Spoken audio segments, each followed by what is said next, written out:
A brand new episode of Mirror Prime. Los Angeles is burning in what is being called as one of the most catastrophic wildfire seasons in recent history.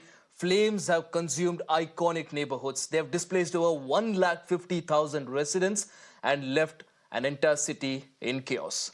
The Palisades fire has rapidly devoured 16,000 acres, while the Eaton fire has destroyed over 10,000 acres with zero containment, which means that absolutely none of this fire is now under control. The Sunset Fire now rages on in the iconic Hollywood Hills, reducing celebrity homes to ash. Schools have been affected, millions are without power, and 5 lives have also been tragically lost. As embers carried by hurricane-strength winds light up the night sky, firefighters were seen helpless at one point as they even ran out of water. Believe it or not, this is the United States of America. The firefighters on the scene ran out of water. They were helpless. They had absolutely no help. They continued to watch the neighborhoods crumble without water. And amid all this, an absolute hellish inferno, the Los Angeles mayor, Karen Bass, is now oceans away in Africa. And also she's being accused of taking decisions that have made this disaster even worse. But this is more than a political failing. It is a tragedy, a wildfire that is being touted as the most expensive one in US history. But before we get into the details, let us show you the extent of the damage. It's a massive wildfire.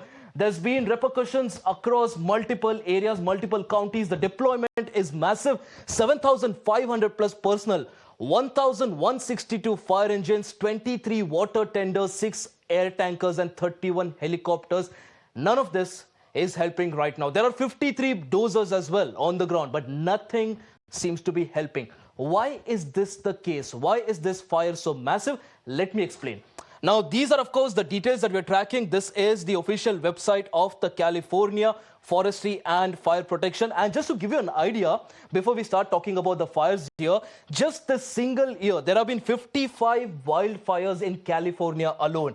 26,978 acres have burnt. This is the extent of the damage in just the first 8 to 9 days of 2025. Let's get into the details of what exactly is happening right now. These are, of course, the details that have been put on the map. 5 major fires. Now, there are, of course, a lot of clusters of fires, but these are the top 5 fires that are causing a lot of damage. Palisades Fire, Los Angeles, Eaton Fire, Hearst Fire. These are the 3 main fires. Palisades Fire started on January 7. So far, it has destroyed 17,234 acres. This is the sort of damage that has caused. And what's more shocking, the containment so far is 0%, which means that absolutely none of the fire is under control. This is followed by the Eaton fire. That is also, of course, 10,600 acres is what it has damaged. Containment still 0%. Hearst fire, Los Angeles, 7th January, 855 acres, 10%. Just a small amount of containment. The other ones are, of course, Lydia Fire and Sunset Fire. We'll get into the details of those because these are, of course, secondary and tertiary fires that have been caused. It's been a couple of days since it's happening, but let's focus on the top 3 fires now and we'll show you the detail about what's happening now. This is, of course, the North Pacific Ocean. This is California. I'll start showing you the detail about what's happening and where it is exactly happening. Right above Santa Monica. Now, these are the details that we're getting right now from the Google Maps. It's not updated, so I'll be giving you an idea about what's really happening.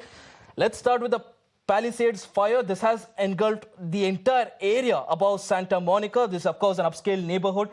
Shortly, I'll be showing you all the details. This is Santa Monica. We, of course, spot a lot of Hollywood celebrities and a lot of paparazzi here as well. This is the extent of fire. 17,234 acres absolutely destroyed. What's ironic is that this is happening right near this massive body of water, and yet the authorities in California absolutely have no water to contain this. Now, I'll be giving you details about this and a whole lot of other fires as well. But before that, let's take an overview about what's happening. This is Los Angeles. This is the main city. This is, of course, the Palisades fire. Just on the eastern side, you see the Eaton fire. This is not very far away, but still it is something that has damaged around 800 acres.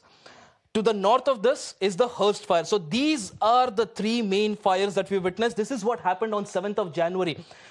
Getting into the details of these, right between the Eaton fire and the Palisades fire, we see the Sunset fire. Now, this is important because this is where a lot of iconic places exist. This is where somewhere around here, this is where you saw the iconic Hollywood Hill as well being destroyed. This is the Hollywood Walk of Fame, which is not very far away. And these are all the upscale neighborhoods of Los Angeles. So you can imagine the amount of damage that can happen if this fire is not contained. And even as we speak right now, this fire is spreading this way. It is moving towards the city, and all these areas are under threat. This is the extent of fire that we are seeing.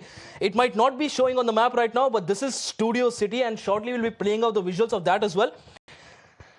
Coming back to the main fire here, the Palisades fire, you can look at how this is the Pacific Coast Highway right from Santa Monica. It goes right adjacent to the Pacific Ocean and it moves towards Malibu.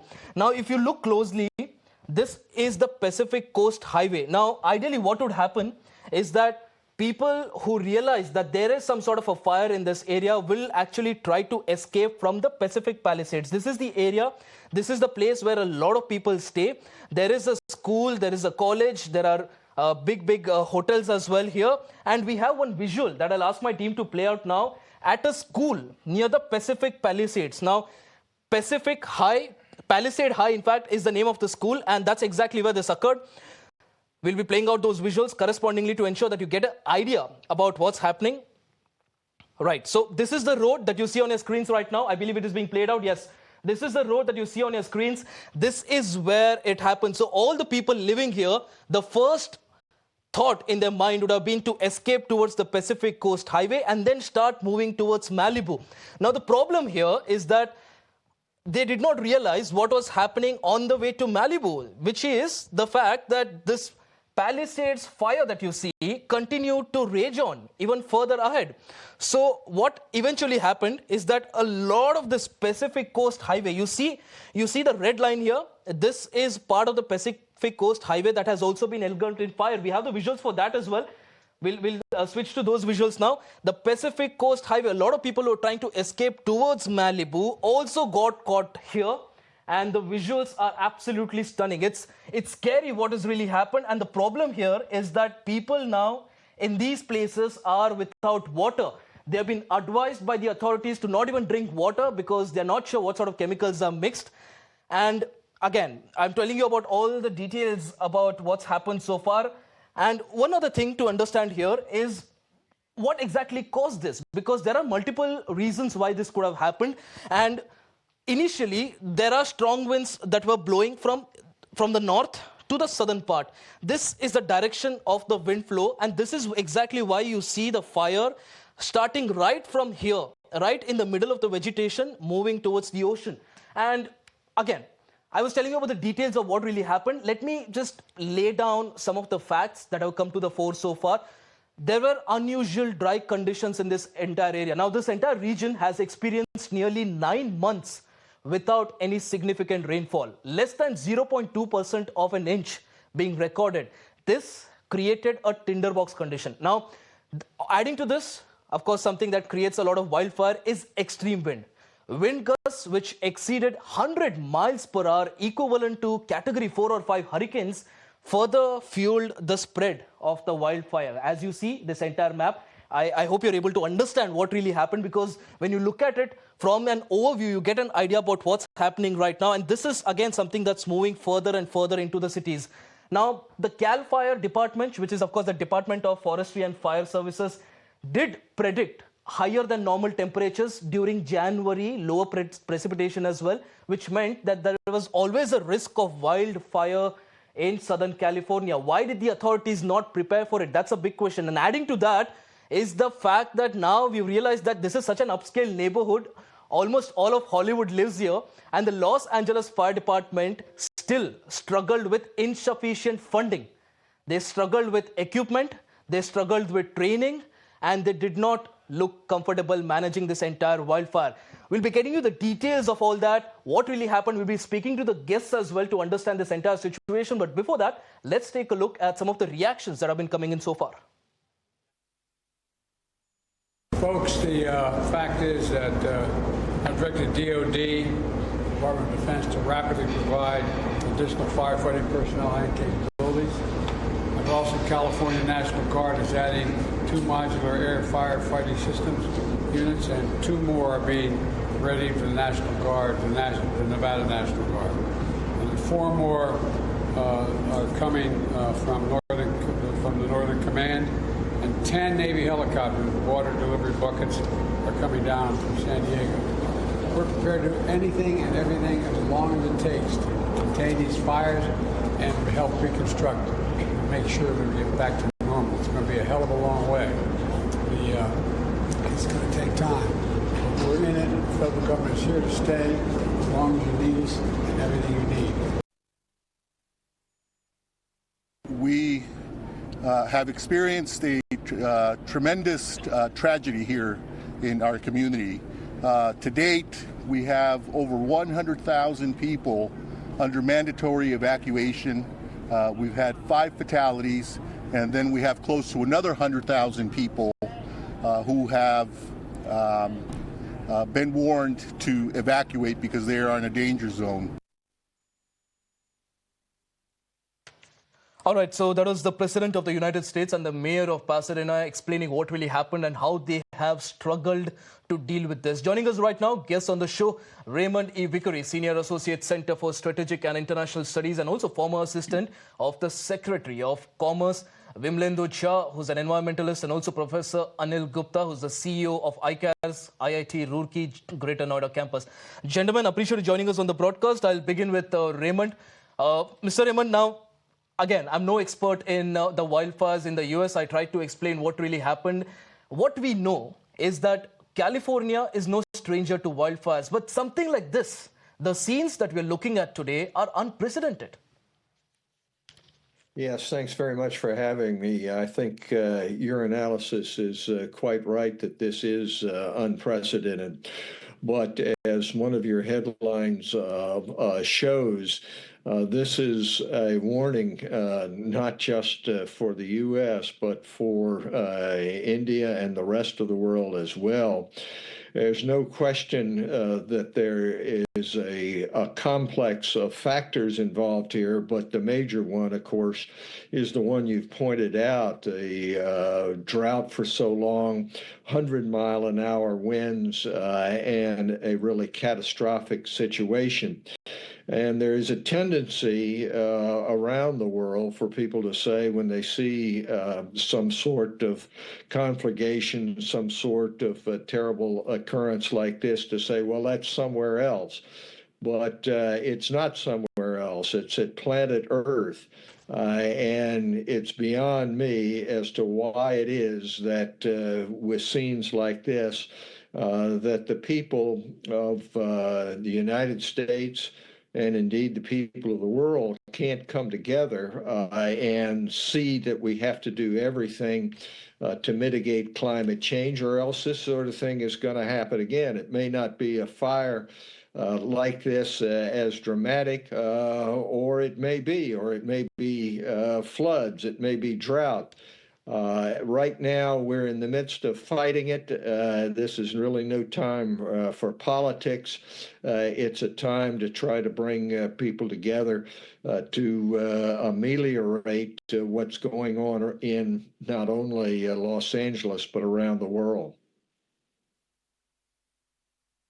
Absolutely. Mr. Vickery, now you're saying that this shows the extent of the kind of effect that climate change can have and also the disasters that can happen. But on the other hand, the president-elect of the United States is clearly pointing out at how mismanagement can lead to disasters such as this. Now, of course, some very serious questions being raised about the Los Angeles mayor as well. The fact that she's away in Africa while this is happening. The fact that she approved an $18 million cut as well for the fire department. And even the fact that the fire chief, Christine Crowley, did warn that the cut could limit their ability to fight fires. This is something that went ahead. So the big question that a lot of Americans and even people here in India are asking is that while US has enough money to fund a lot of other countries and a lot of other projects, the fact that there was no water in California for the firefighters, it's unbelievable. Well, it's certainly a very very, very serious situation, and obviously mistakes have been made. But it's like any disaster. There is a complex of issues which come together. And right now, you have to be in the midst of trying to fight and recover from this. But the message is clear, not only in terms of fighting climate change, but taking measures to be able to have resilience for this kind of tragedy. We're not going to be out of this in a short period of time, either in the United States or around the world. And so what we have to do, in addition to fighting the climate change, is to take the kind of steps which are basically bureaucratic and governmental in nature to try to ameliorate this situation. The mayor should have been there. There's no question about that. And the kinds of things that you talk about should have been done, but it's like with any great tragedy, it's easy to have 20/20 hindsight. The question is, where are we going to go from here? Absolutely, absolutely. I think that's the focus right now, and even as the tragedy unfolds, it's something that is still underway. We are not even sure about the extent of the damage. We'll only know that in the weeks to come. But right now, the focus has to be on ensuring that the entire fire is contained, and of course, the firefighters on the ground get as much assistance from the federal government as well as the other governments as well. Vimlendu Jha, you're of course an environmentalist. You've seen what's happening in California. It's unprecedented. Now, someone sitting here in India might say that, why do I care what's happening in California? How does it even bother me? But the fact is, 62% of the states in India, a lot of people might not know this, 62% of the states in India are also fire prone. And a lot of states in India have chances of forest fires as well. And we can be rest assured that when something like this happens, even our systems will be found wanting. So what are the lessons that India can today learn looking at what's happening in a country like the United States of America? Good evening, Ashish. So first thing, as in, it's not as if we are talking hypothetically about India. It's great that we are actually, there's been a national coverage in India with regard to fire in California. Since morning, we've seen most channels actually running it almost like a breaking news and continuous coverage. Reality is that India has its own forest fire and enough of it. Unfortunately, doesn't find as much mention or continued mention as perhaps a fire in California has. Reality is that year after year, there are thousands of acres of forest that's actually been gutted in various parts of the country. And one of the, and we've seen in Himachal, we've seen in the Himalayas, we've seen in Uttarakhand. In many of these states, there has been several. So, and it is an annual occurrence. The way we're talking about California, we're calling it unprecedented. But the reason why we're calling it unprecedented is because, it's happening also in January. Usually, California fires were restricted earlier to the month of November and December, not in this kind of winter in that sense. But of course, and that's where there is instance of climate change. There's also a lot of conversation around how there's been a 65% increase or more in dry vegetation in California area. And then when you ask me that important question, that what's the learning? There's zero learning that we actually have. Couple of years ago, of course, there was a national outcry in the country when there was a huge fire in Nainital. But last year we had another one. And similar one, as in I'm very, very sure that, this year too, thousands of acres or hectares of forest has actually been gutted in India also.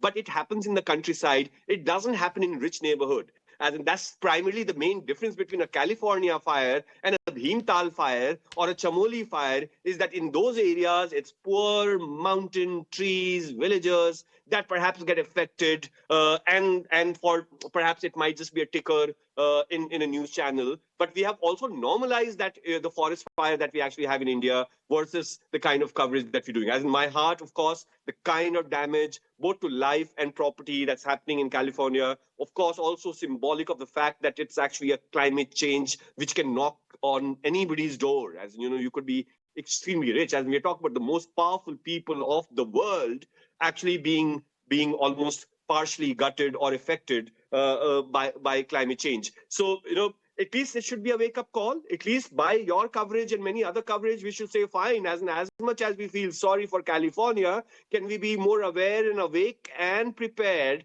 for our own forest fire that perhaps will happen in a couple of months in most part of North India? But alas, it doesn't happen. Year after year, we have seen, and there's enough studies done with regard to these forest fires. But in terms of preparation, be it disaster preparation or also looking at boundaries, zones, barricades, human causes, also look at climate change causes that perhaps in a way accentuates climate change and forest fire in that sense.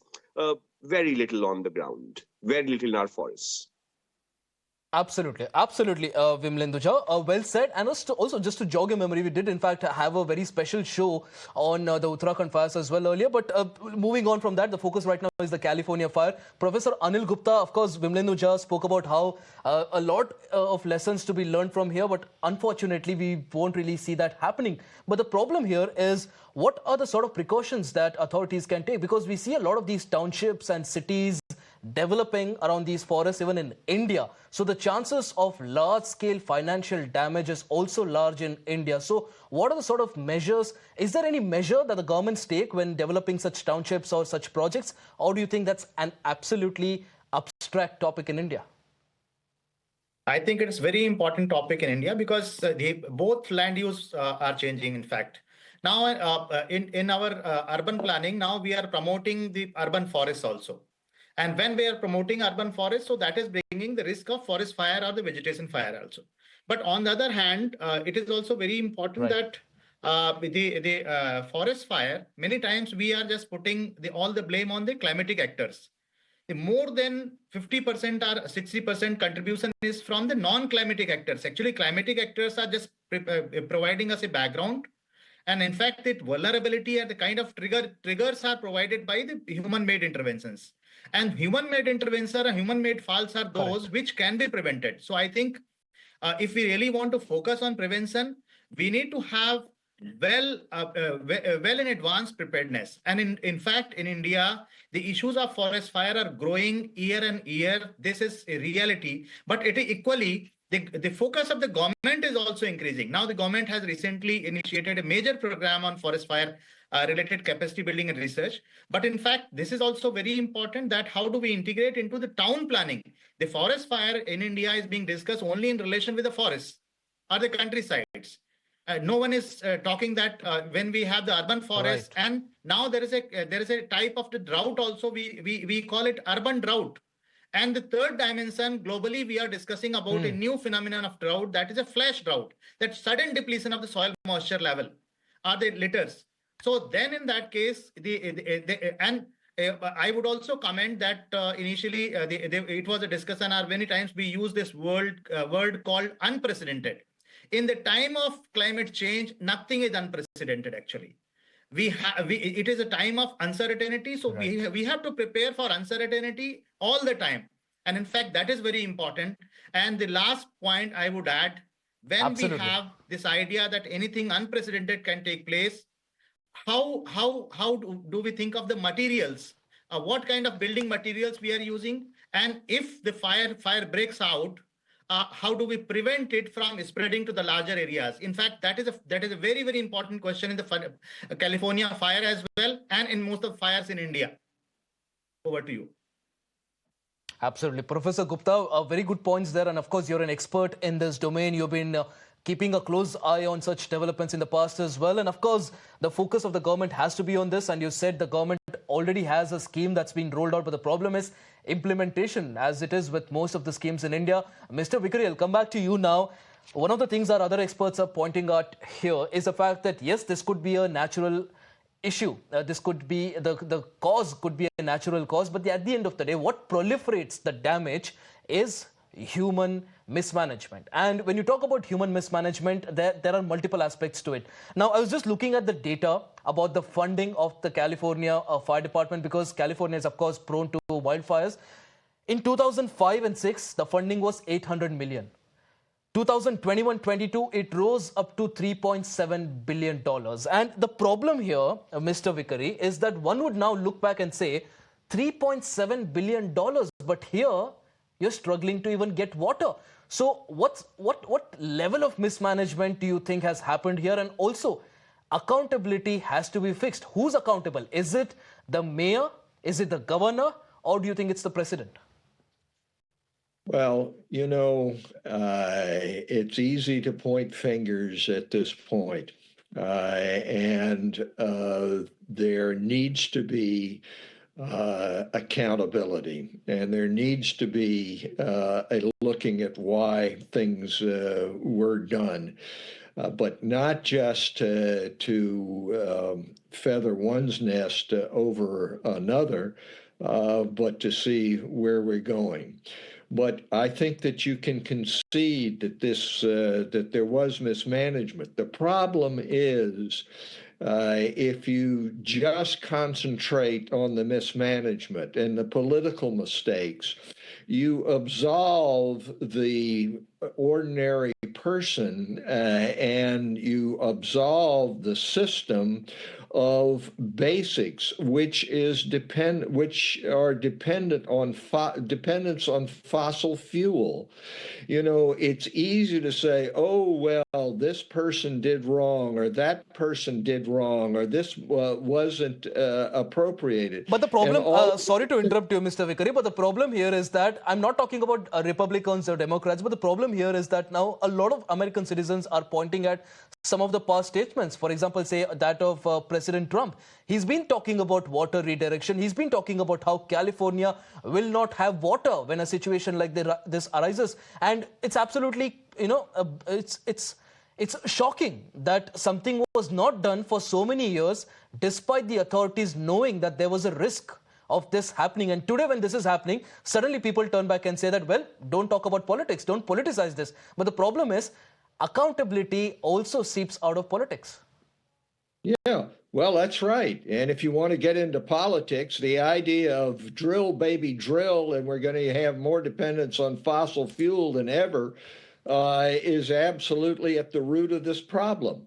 And unless you're willing to do that, if people are going to say, look, I don't really care so long as my gasoline is cheap, so long as I can have electricity and let somebody else take care of it, you're not going to get at what the problem really is. Yes, let's hold people accountable for not spending enough money on fire protection. Let's hold them accountable in terms of people not being on the scene. Right now, everybody that I can see in government, from federal or state, is doing everything they can to ameliorate it. You've had on your program what President Biden has done in bringing in the National Guard and everything. Now, those things are being done. What you cannot separate this and just say, because if you just concentrate on what was done wrong bureaucratically, you're not going to get at the root of this problem. Absolutely. Absolutely, Mr. Vickery. I think accountability has to be fixed, and I really appreciate the point that you brought out as well. The fact that this is not the time to discuss politics. Yes, there are issues, political issues, that also bring in the entire discussion of accountability. But meanwhile, this is not the time for that. Even as the fires continue to rage on, the focus has to be on rehabilitation and help to those that have been affected. Vimalendu Jha, Professor Anil Gupta, appreciate you joining us on the broadcast for this very important discussion. And viewers, on that note, it's a wrap on this edition of Mirror Prime. Lots more lined up on the other side.